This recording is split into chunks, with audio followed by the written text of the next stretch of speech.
जय श्री राम दोस्तों, मैं हिमांग चौबीसा आप सबका स्वागत करता हूं अपने YouTube channel knowledge explorer Saurabh Chaubisa पर।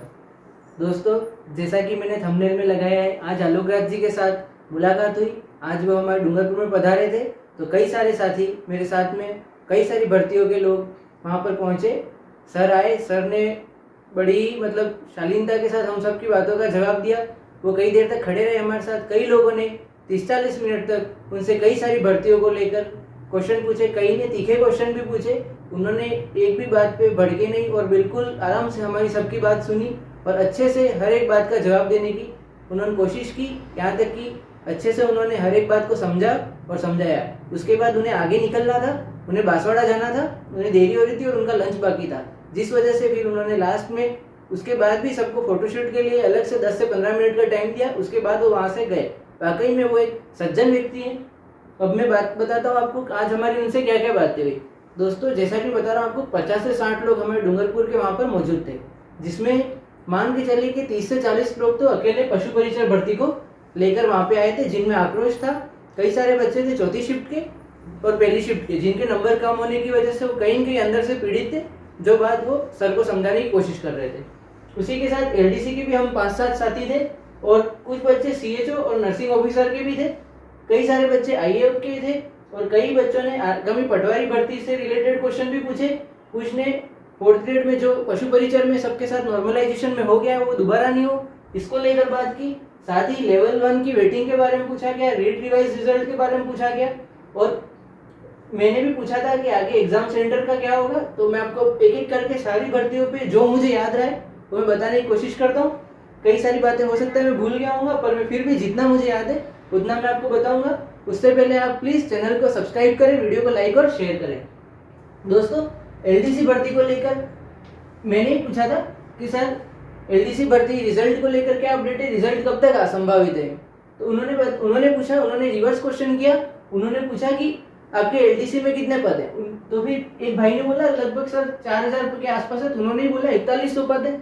फिर हमने हाँ बोला तो उन्होंने बताया। फिर उनसे पूछा कि सर डीवी कब तक होगा। सर ने बताया कि प्रोसेस चल रहा है और जो फाइल है वो शिक्षा विभाग भेज दी गई है। आपका जो डीवी है वो शिक्षा विभाग कराएगा और आपके 3 माह के अंदर पूरा प्रोसेस हो जाएगा। उन्होंने एक बड़ी बात ये भी बताई कि डीवी का जो काम है वो तो शिक्षा विभाग कराएगा, पर जो रिजल्ट निकालेंगे वो उन्होंने कहा कि वो हम निकालेंगे, आरएसएस भी बोर्ड रिजल्ट निकालेगा।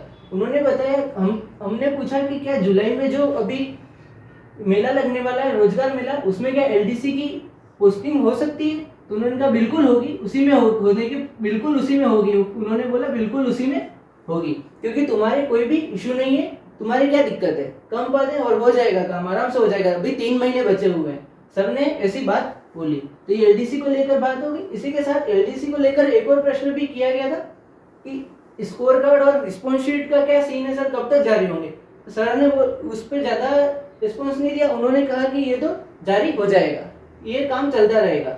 फिर सबसे अब मैं बात करता हूँ एलडीसी को लेकर बात होगी। दोस्तों, अब मैं आपसे पशु परिचर भर्ती को लेकर सर ने क्या बोला मैं बताता हूँ। सर ने सबसे पहला क्वेश्चन पूछा था पशु परिचर भर्ती को लेकर यहाँ पर कितने लोग हैं। तो लगभग 30-40 लोग उसमें पशु परिचर भर्ती को लेकर वहाँ पर प्रेजेंट थे। सर ने पूछा कि क्या दिक्कत आ रही है। तो कई सारे बच्चों ने कहा कि हमारे 125 नंबर थे, 120 नंबर थे, पर हमारे नंबर कम हो गए और हमारा नहीं आ रहा है, कम नंबर वाले का हो रहा है वगैरह सारी बातें करी। तो सर ने एक ही जवाब दिया, वो उनकी बातों पे तटस्थ थे। उनका कहना था कि जो पशु परिचर में जो नॉर्मलाइजेशन हुआ है वो फॉर्मूले के आधार पे हुआ है, और जो फॉर्मूला था वो उन्होंने नहीं बनाया है।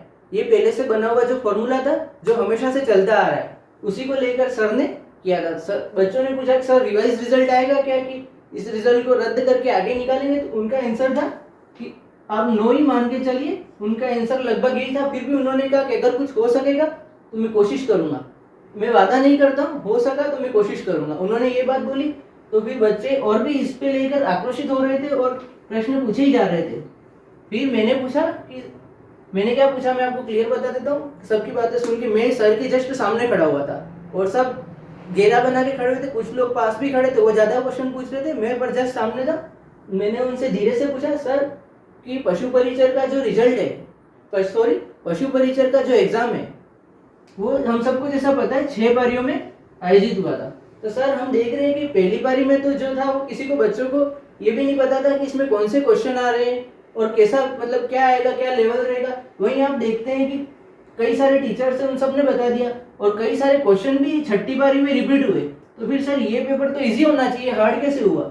और मैंने पूछा कि सर इस पारी में नंबर क्यों, मतलब इस पारी में नंबर कैसे बढ़े और इतने। और साथ ही एक भाई ने बात बोली कि सबसे ज्यादा जो सेलेक्ट हुए हैं वो छठी पारी के ही बच्चे सेलेक्ट हुए, बाकी पारियों की तुलना में 80% या 70% बच्चे जो हैं वो 6th पारी के सेलेक्ट हैं।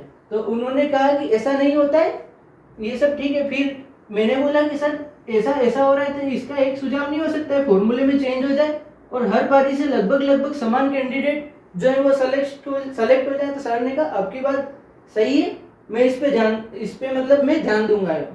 कहीं कहीं उन्होंने भी कहा कहीं कहीं जो नॉर्मलाइजेशन का फॉर्मूला है उसमें कहीं कहीं दिक्कत है, तभी ये विवाद हो रहा है, इस पे हम ध्यान देंगे और आगे जो भी भर्ती होती है उसमें हम इसमें सुधार करके प्रोसेस करेंगे, ये मैं आपसे वादा करता हूँ। उन्होंने ये बताया, पर उन्होंने ये नहीं कहा कि पशु परिसर का जो ये वाला रिजल्ट है ये वापस आएगा या क्या होगा, इस बारे में उन्होंने कुछ भी नहीं बताया।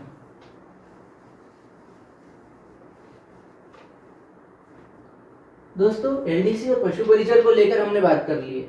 अब मैं आपसे सीएचओ और नर्सिंग ऑफिसर को लेकर भी जो साथी थे उन्होंने पूछा कि इसका डीवी से रिलेटेड उन्होंने कुछ पूछा था। उन्होंने पूछा था कि इन दोनों का डीवी अभी हो रहा है तो फिर कई बच्चे दोनों में डीवी करवाएंगे तो फिर उनसे उनको नुकसान नहीं होगा। तो उन्होंने कहा कि रिजल्ट हम बनाएंगे और हम इस तरीके से बनाएंगे कि कोई भी पोस्ट खाली नहीं जाए और किसी को भी नुकसान नहीं जाए। उस भाई का क्वेश्चन यही था कि अगर सब सीए दोनों का साथ में डीवी करवाते हैं तो किसी एक में ऐसा नहीं हो कि टीएसपी एरिया या किसी भी कैटेगरी में एकाधिक मतलब भर्ती में बैकलॉग में पद चले जाए और बच्चे कई सारे सेलेक्ट नहीं हो पाए। तो उन्होंने कहा हम रिजल्ट बनाएंगे और हम सावधानी से रिजल्ट बनाएंगे।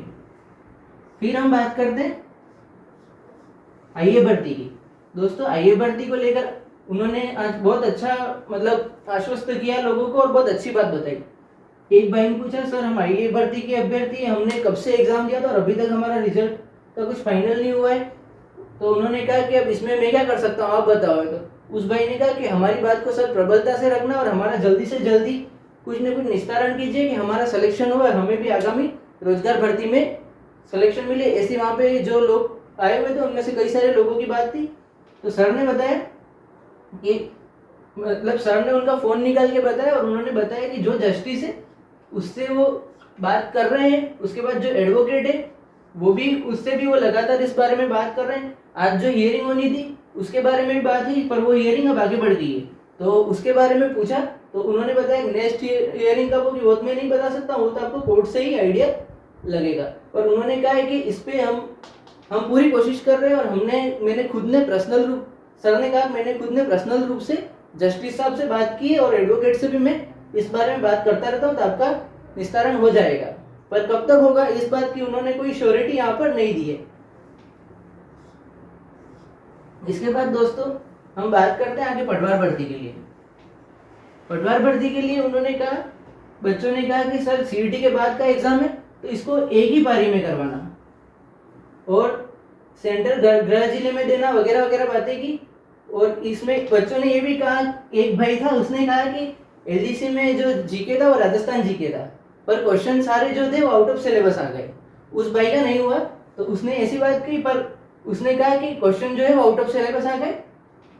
तो फिर सर को थोड़ा सा उस टाइम बुरा लगा क्योंकि उसने बोला कि अब हम पटवार के लिए क्या सर विश्व जीके पढ़े।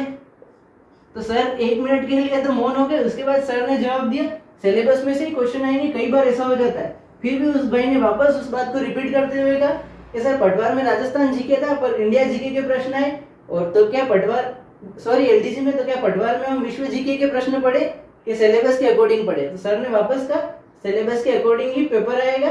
फिर उसको इग्नोर करते हुए सर ने दूसरी बातों पे ध्यान दिया। फिर उसके बाद 4th ग्रेड को लेके कई सारे भाइयों ने बात की। उन सबकी 4th ग्रेड भर्ती को लेके यही मांग थी कि कम से कम शिफ्ट में परीक्षा हो। अभी जैसे इतने सारे फॉर्म आ रहे हैं तो जो पशु परिचर में सबके साथ हुआ है वो 4th ग्रेड में नहीं होता। सर ने कहा कि अभी जेल प्रेरी का एग्जाम है उसके लिए भी मैं प्रयास कर रहा हूँ, पर आप देखो इतने सारे कैंडिडेट के इसमें अप्लाई आए और इतने सारे मतलब बच्चे परीक्षा देंगे तो ये हमारे लिए लोहे के चने चबाने जैसा है। पर हम पूरी कोशिश करेंगे कम से कम शिफ्ट में ये परीक्षा हो। और नॉर्मलाइजेशन का जो फॉर्मूला है उसमें अगर सुधार की गुंजाइश है और कहीं कहीं त्रुटियां मुझे भी लग रही है, तो मैं इसमें जो भी मतलब नॉर्मलाइजेशन के फॉर्मूले में सुधार हो सकता है वो करूँगा। ये काम मैं नहीं करता हूँ, ये जो आगे से होके आता है वही होता है, पर मैं आगे बात करूँगा। और नॉर्मलाइजेशन की जो प्रोसेस है मतलब फॉर्मूला, उसमें कहीं कहीं सुधार होगा। ये बातें होगी। इसके बाद हम रीट लेवल 1 की वहाँ पे कुछ लोग थे जो पूछ रहे थे कि हम काफ़ी समय से पीड़ित हैं, हम जयपुर नहीं आ सकते हैं सर, हम परेशान हो रहे हैं, हमने रीट लेवल 1 का कब से दिया है, वेटिंग की कुछ बात कर रहे थे, रिजल्ट नहीं आ रहे थे।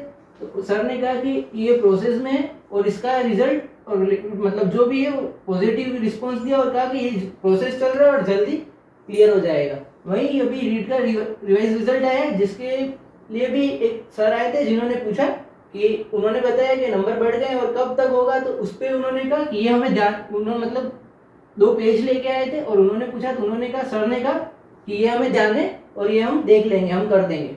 फिर उसके बाद उन्होंने लास्ट बात की थी एग्जाम सेंटर पे, जिसपे एक भाई ने कहा था सर मेरा जो होता है हमेशा दूर ही सेंटर आता है, मेरा कभी पास में सेंटर नहीं आता है। तो सर ने बताया कि जितना भी हम कोशिश करते हैं कि घर के पास में सेंटर दें। तो एक भाई ने कहा कि बांसवाड़ा सेंटर नहीं आता है सर, तो सर ने बताया जहाँ पे चीटिंग होती है वहाँ पे हम सेंटर नहीं देते। फिर भी कुछ एमएलए वगैरह के हम पे फ़ोन आते हैं, तो हमसे बात हुई, हमको ठीक लगा, गर्ल्स और पीएच कैंडिडेट की हम कोशिश कर रहे हैं कि बांसवाड़ा जिले में सेंटर दे सके। बाकी जहाँ पे स्पष्ट होगा वहीं पे हम सेंटर देंगे, जहाँ पे भी चीटिंग होगी वहाँ पे हम सेंटर नहीं देंगे। तो मैंने भी कहा सर हम भी टीएसपी एरिया से आते हैं और हमारे भी कई बार सेंटर जयपुर वगैरह आ जाते हैं, फिर उसके बाद हम एग्ज़ाम नहीं दे पाते। तो सर ने कहा जितनी भी कोशिश होती है, मैं अकेला आदमी नहीं कर सकता, ये कंप्यूटर जो होता है वो रैंडम एग्जाम सेंटर सेलेक्ट करता है, पर हम कोशिश करते हैं कि घर के आसपास सेंटर हो। ये सारी बातें आज आलोक राज जी से हुई और आलोक राज जी ने इसके बाद सबके साथ खड़े रहे। इसके बाद उन्होंने काफ़ी अच्छे से सबको टाइम दिया, वाकई में वो सबकी बात अच्छे से सुन रहे थे। बाकी वो चाहते तो किसी को पता भी नहीं चलता कि वो आज हमारे बीच में आए और निकल जाते, पर वो एक वास्तव में सज्जन इंसान है और उन्होंने बिल्कुल अच्छी तरीके से हम सबके डाउट क्लियर करने की कोशिश की। और कई सारी बातें उन्होंने फिर भी कहा कि ये सीक्रेट बातें हैं, ये मैं नहीं, इससे रिलेटेड नहीं, पर कुछ और क्वेश्चन थे जो उन्होंने कहा सीक्रेट बातें, ये मैं आपको अभी नहीं बता सकता हूँ, जब जैसे जैसे समय आएगा मैं ट्वीट करके आपको बताता रहूँगा। तो दोस्तों उम्मीद है आपको मेरा वीडियो अच्छा लगा होगा। अगर आपको मेरा वीडियो अच्छा लगा है तो प्लीज़ चैनल को सब्सक्राइब करें, लाइक करें, शेयर करें और थोड़ा सपोर्ट दिखाएं। और कोई क्वेश्चन हो तो आप मुझे पूछ सकते हैं और आप टेलीग्राम चैनल जो मैंने लिंक डाली है डिस्क्रिप्शन में उसको ज्वाइन कर सकते हैं। वहाँ पे मैं आजकल क्विज वगैरह डाल रहा हूँ, तो आपको कहीं कहीं हेल्प होगी। थैंक यू दोस्तों, राधे राधे।